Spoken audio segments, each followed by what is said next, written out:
Welcome to Capital Toastmasters Dubai podcast, where we explore the world of communication, leadership, and personal development. Today, we are diving into the fascinating realm of Toastmasters International, a global organization dedicated to helping individuals improve their public speaking and leadership skills. Do you know what Toastmasters is? Let me explain you. Founded in 1924, Toastmasters International has since ever grown into a thriving community of over 270,000 members in more than 14,000 clubs across 145 countries. Whether you are a seasoned professional looking to enhance your leadership abilities or someone seeking to conquer the fear of public speaking, Toastmasters offers a supportive environment where you can develop confidence, hone your communication skills, and unlock your full potential. In today's episode, we will be exploring the transformative power of Toastmasters with our special guests who bring Toastmasters experience to enlighten us. Together, we will uncover the secrets of effective communication, share personal anecdotes, and delve into the invaluable lessons learned on the Toastmasters journey. So, sit back, relax, and join us as we embark on this enlightening conversation about Toastmasters and its profound impact on individuals and communities around the world. Ladies and gentlemen, we are here with our Toastmaster, Anton. Anton, welcome to our Capital Toastmasters podcast. Thanks, Jaswin. Thanks. You are our newest member, 4 months. And what brings you to Toastmasters? Well, first of all, thanks for having me. And indeed, it's a good question because the story of me joining Toastmaster Club is very, very long. Let's hear it. Yeah, so I first wanted to join a Toastmaster Club when I still lived in London around 10 years ago. And I attended a couple of clubs as a guest, but sadly, I never joined. So now I realize that I missed all those years of potential development, how I could develop my presentation skills, but it's sort of, was wasted because the attention was there. And then eventually, when I arrived in Dubai, I was like, no, now I really have to join a club. And I did a little bit of research, so I checked a couple of clubs because, there are a lot of clubs in Dubai. And I really liked the Capital Toastmaster Club, and here I am. And I'm happy that I finally managed to join the club. So it's a very short journey of 4 months. So in the last 4 months, how would you say that what impact has Toastmasters had on you? So it was a very short journey. 4 months is not a long term, but it had already a tremendous positive impact on me. In several aspects. First of all, I was already able to compete. So we had a contest, I believe. In 4 months, you competed for a contest? Yeah, so I joined in December. That's incredible. I joined in December. Then in January, all of a sudden, our president tells me, okay, now you can compete. I said, look, I haven't done even my first presentation. What are you talking about? But look, just go ahead, compete. And now I'm happy that I participated because it was a great experience. Super. And then obviously I've done a couple of presentations at the club as well during our meetings. I took a couple of additional roles during the meetings as well, and also managed to do a couple of presentations outside of the club, so as part of my work, which I would have never done if I hadn't joined the club. So it gave me this necessary confidence to actually volunteer and go to the proper stage, the podium, and make a presentation in a professional environment. Oh, lovely. So what do you do profession-wise? So I'm a banking regulator. So what we do, we basically regulate and supervise banking industry. So there are banks that take our deposits, where we go to take loans, for example, for car loans, or mortgages. And we are the sort of part of the government, so we represent the government and we supervise those banks, that they don't break the rules, that they treat customers fairly, that they are not engaged in money laundering, they don't take excessive risks, for example, and simply don't misbehave. So this is in short what our organization does. Okay, and you just mentioned that you learned something in Toastmasters and you went outside at a work profile and then you presented. Yeah. I would love to know that story. Yeah, so it was part of the business trip because Okay. Dubai is, is a very international place. So there are banks, people and banks from all over the world. Yes. So there are some Indian banks here, for example, Okay. branches of Indian banks that we supervise. Right. So we went to Mumbai Okay. to meet with the Reserve Bank of India, Right. and also the banks that have branches here in Dubai. Yes. So that was part of our business trip, just to discuss the progress. So we were, for example, presenting the progress that we are seeing here, or rather not the progress, but the updates, what we see here in the banking system, and they would present the same to us. So in this sense, we were expected to simply present our views on the Indian banks branches that operate here in Dubai. And that's what we did basically. Okay. And there was a crowd of around 60, 70 people, all highly experienced professionals. So it was obviously a bit scary still, but I volunteered to present and was actually quite happy with my performance afterwards. So was that like when you were presenting in front of 60, 70 people, that to a very professional setup, how did you relax your nervousness, or we call them as butterflies in the stomach? Were you feeling a bit nervous when you were about to do a presentation there? Yeah, so this is something that I learned from my very first presentation in the club, so Okay. the icebreaker. Right. So, this is the very first presentation that everybody does. And obviously I was very, very nervous during that presentation. I was nervous before the presentation and during the presentation. And I got stuck a little bit a couple of times. And then I was like, okay, maybe everybody can see that I'm nervous, that I'm getting stuck, that I'm not presenting as smoothly as I would like to. But then, as you know, one of the benefits of our meetings is that we can record ourselves and then see our performance. Yeah. So when eventually I saw the recording of my performance, I could see none of that. So I couldn't see any nervousness. Obviously, I could see that I was stuck a little bit, but who doesn't? And then this was the important lesson, that even if you're nervous inside, people don't see it. The people in the audience, they don't see it. Even if you're nervous on the inside, Yeah. people don't see it. Yeah, people just don't see it. And that's why don't focus on your nervousness. And this is, going back to the question, this is what helped me during that presentation in Mumbai. So obviously I was very nervous because it was a very formal environment. But I realized, look, okay, I'm nervous, but they don't see that I'm nervous. And I'm presenting on a very serious topic about bank, about financials, and all of that. And then I was feeling a little bit nervous during the first 15, 30 seconds, but then the presentation was around 5-10 minutes. And then eventually it just went in just natural flow. Slide after slide, I was just focusing on the slides, what I had to present, completely forgetting about nervousness. So that was the first very good lesson that I learned from this first presentation, and that helped me in that professional presentation eventually. So once you finished your entire presentation, how did you feel about it?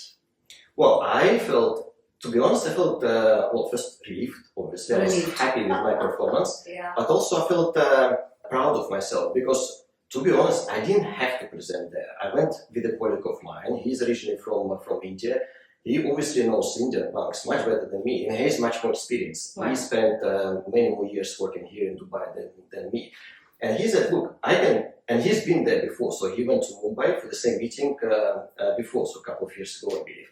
And he said, look, you don't have to present. I can present if you don't want to. And if I hadn't joined the Toastmasters, if I didn't have this experience, I would have simply said, look, yes, please go ahead. Obviously, you know the subject better. I would have said this because I would have been simply scared. But I didn't because of this prior experience that I had at Toastmasters. And that's why, in addition to being relieved and happy with my performance, I was also proud that finally I made this important step. I joined the Toastmasters, and now I can actually go to this sort of stage with a podium, with a mic, with a lot of cameras, people watching, and simply present as if I've done it before, and as if I don't have any sort of butterflies or nervousness inside. That's such a great experience that you've shared with us. So what are your 3 different learnings that came in the last 4 months about putting your nervousness out? How do you put your nervousness out, or how do you build your confidence so that you still do not feel nervous and you can be out there and give a great presentation? So I still get nervous. I still obviously have a lot of butterflies. So one of the tricks that I currently do, and I'll probably stop at some point, as I also prepare the presentation, so that people in the meeting focus not only on myself, but also on the presentation. And that's a bit, I just feel a bit sort of relief, because the focus was sort of, a bit, not just 100% on myself. So that's so a small trick that I do. But also I realized, as I said, so during my first presentation, that people don't actually see the nervousness. All they see is that you, for example, get stuck, or you lose train of your thoughts a little bit. Right. Or maybe you're not as smooth presenter as ideally you could be. Which is fine, because we're still learning, especially for us new. I mean, we can still make these mistakes. We're allowed to make this mistake because we've just joined, so myself and a couple of other new Toastmasters. If previously, as I said, I was just focusing on what's happening inside me, or you're feeling nervous, or you must be getting a little bit red, or you must be getting a little bit shaky, or people see it, and then obviously it's like a snowball. You get more and more nervous. And that's actually why I wanted to join the Toastmasters at the beginning, because I was really, really nervous in presentations. Now, instead of it, I'm just trying to focus on the message that I would like to deliver. And even if I get stuck, obviously I still remember the main message that I want to deliver for each specific slide. So I simply try to remember big message per slide, and then if I get nervous, I just try to get back to it and just continue my presentation. So you're saying that each slide can have some big messages, yes. And then that becomes your cue point on how do you talk. Yes. So that's what helps me inside. Yeah. Just to remember the big message, and instead of focusing on the inside nervousness, on those butterflies, I just focus on the presentation and on the message that I would like to deliver. Right. So as per your pathway, which is presentation mastery, and you just said that you use a presentation so that the audience gets to see the presentation and also listen to you and pay focus on you and the presentation. So I would want to ask the next question, which is that when you do your presentations, the audios and the visuals, how do you make it very robust so that your presentation also doesn't take away all the focus from you, because the center stage is a human. Yes. Presentation is for reference. Mm-hmm. So what do you do so that it's not just a presentation, but it's also a human which is speaking ahead? Yeah. So I think what I'm trying to do, for example, what I did for my icebreaker, I simply put pictures of myself being young, Right. and then a bit older, and then very recent pictures. So instead of putting, for example, a lot of text, like bullet points, what I was doing, where I come from, and what happened in between, I just put several pictures. Obviously, pictures do capture audience attention, Right. but you can't just stare at the picture for, like, I don't know, for 10, 15 seconds. And my pictures were not that pretty anyway. So I just put the picture so that I wanted to use the picture as an anchor. Right. And then I was describing basically and talking why I was putting this picture, what happened in those years, for example, what happened later. So basically putting some sort of pictures. This is my strategy. And as you will see in my next presentation, I will also be putting some pictures, but rather avoiding all those texts so that the audience can see the pictures, but obviously they will listen what I'm saying instead of reading the text in between. Wow. So in a particular Toastmasters meeting, there are different segments. Uh-huh. You have the speeches, you got the table topics, then you also have the evaluations, and then there are these different roles that Toastmasters play. In your 4 months of tenure till now, I'm sure that you're going to continue, for a longer duration. What are the different roles that excite you? Yeah. Yeah. Yeah, so that's another benefit of the Toastmaster format. That obviously most of us here in the joint Toastmaster, because we wanted to be a better presenter, so to learn how to present. But that requires an effort. First, you need to come up with a topic. Then you need to prepare a presentation. Then you need to practice your presentation before you can actually go and deliver this presentation. And next, it takes time, it takes effort, and sometimes obviously we all have lives. We don't have this time at hand. And that's why it's really good that we have indeed those different roles that we can simply volunteer for. And typically, most of those roles don't require any sort of advanced preparation at least. So in my 4 months, I, in addition to being a presenter, I was also evaluated a couple of times. Evaluated, yes. So I've done a couple of evaluations, and that's very, very useful exercise, by the way. And it's not that easy as I thought it would be. But then I also volunteered to be word of the day. Word of the day. Yeah, so I think that seems interesting. Could you that seems interesting, explain actually. a bit on that? So word of the day. So you have to come up with a word, which is not very common, but at the same time not too uncommon, that people in the meeting, so all other Toastmasters and guests, are supposed to use. And this is basically to increase our vocabulary. Right. Because those words, as I said, they are sort of a bit more uncommon during the spoken English. Right. And this is how we try to increase our vocabulary to become better presenters. So you need to come up with a word, which actually takes time. It took me a couple of hours to actually pick a word. To pick a word? Yeah, pick a word, yes. So, indeed, yes. Yeah, because, well, you can pick a word very quickly, but then obviously you need to make sure that it's actually a bit of a specific word, that at least a couple of people in the audience don't know what it means. So I had to check with a couple of friends who actually know what it means. Okay. And then you encourage other Toastmasters and guests to use this word during their respective presentations, and then you simply say at the end how many times this word was used.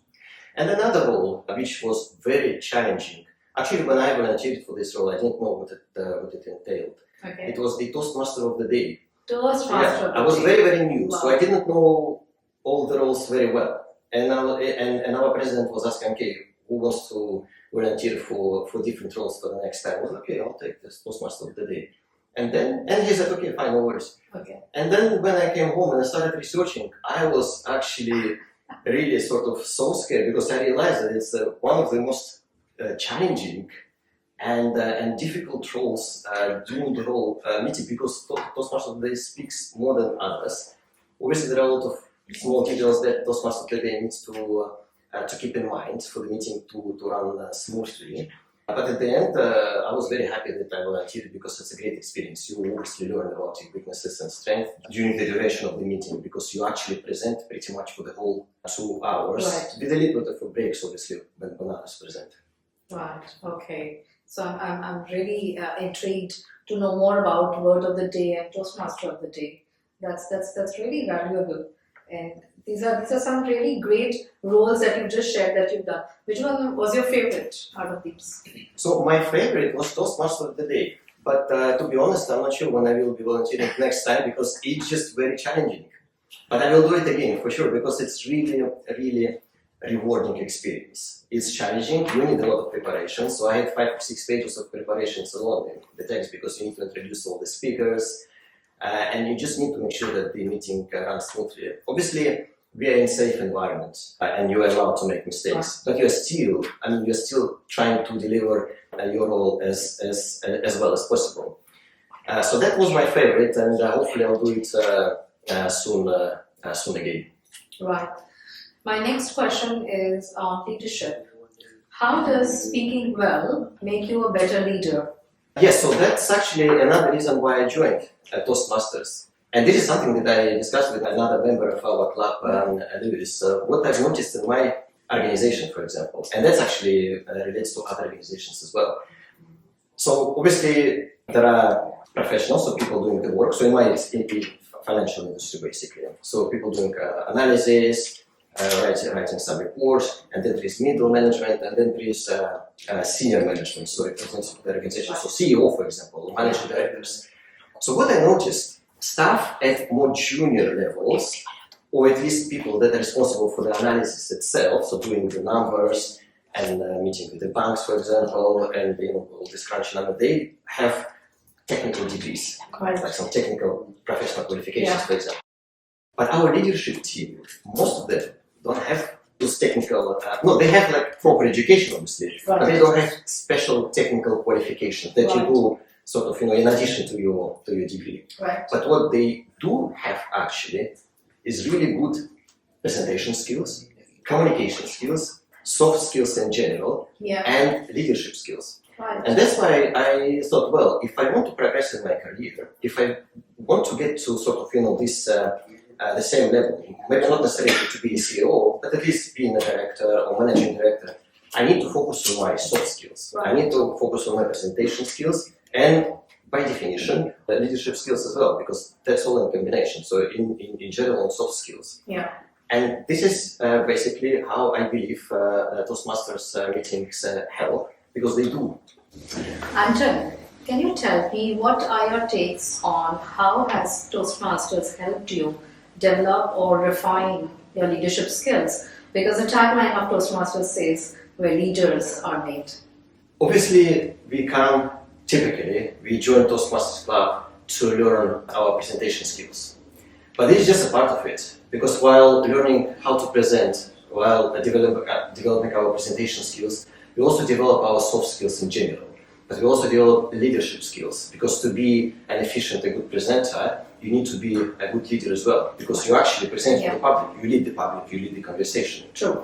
Yeah. And this is how it helped me, or at least helping. I'm still new to Toastmasters, obviously, but this is how it's helping me to develop my leadership skills. Because even now, during my professional environment, even though it's only been 4 to 5 months for me, I can already see that I can ask questions more confidently. Right. I can hold conversations with my senior management more confidently. Why? Because I'm learning how to present the message in this friendly environment during our meetings, but obviously it translates to more efficient and more confident conversations at work and in other engagements as well. Got it.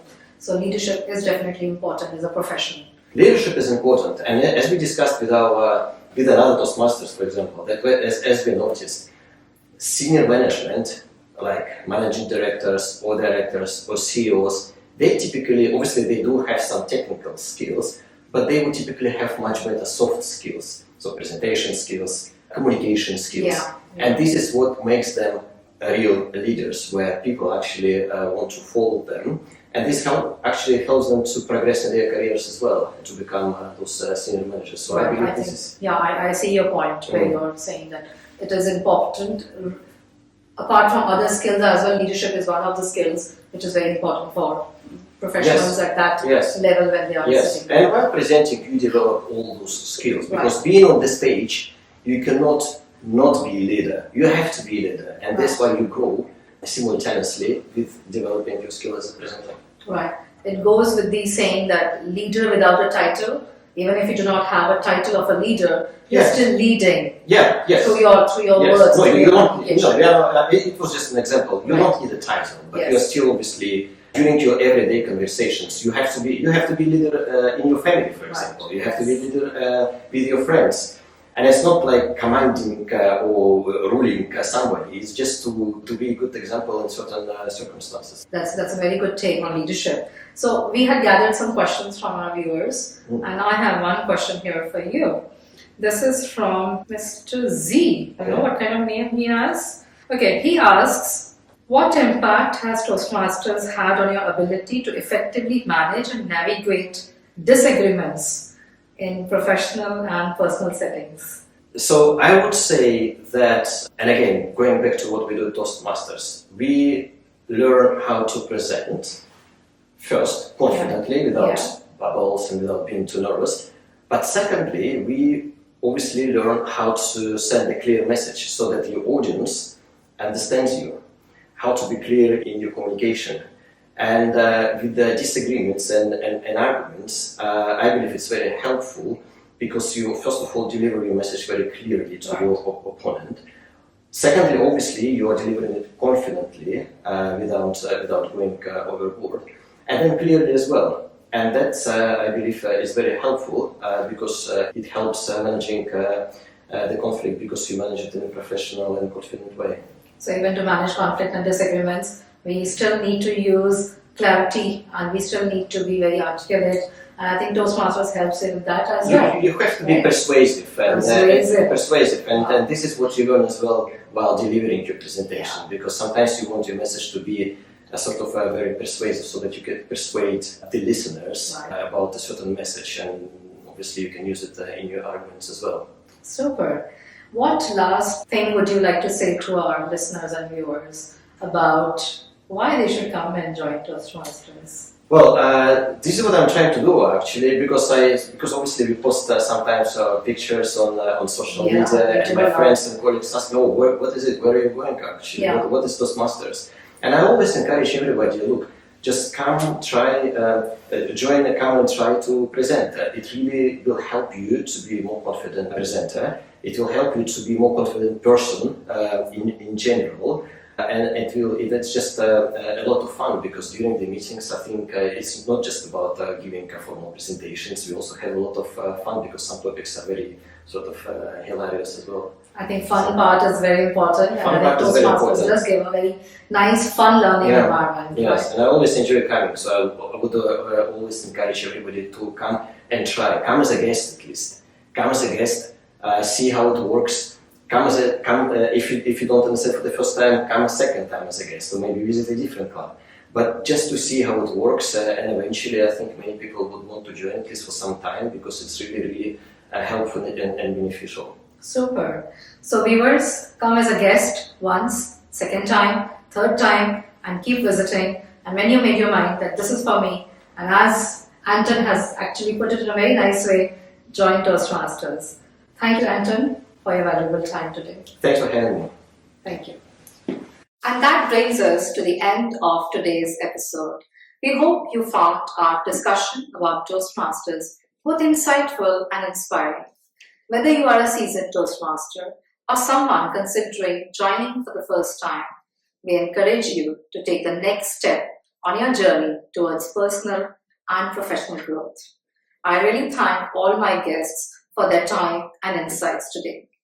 If you enjoyed today's episode, please do follow us on all our social media handles, Capital Toastmasters, on LinkedIn, on Instagram, and on Facebook.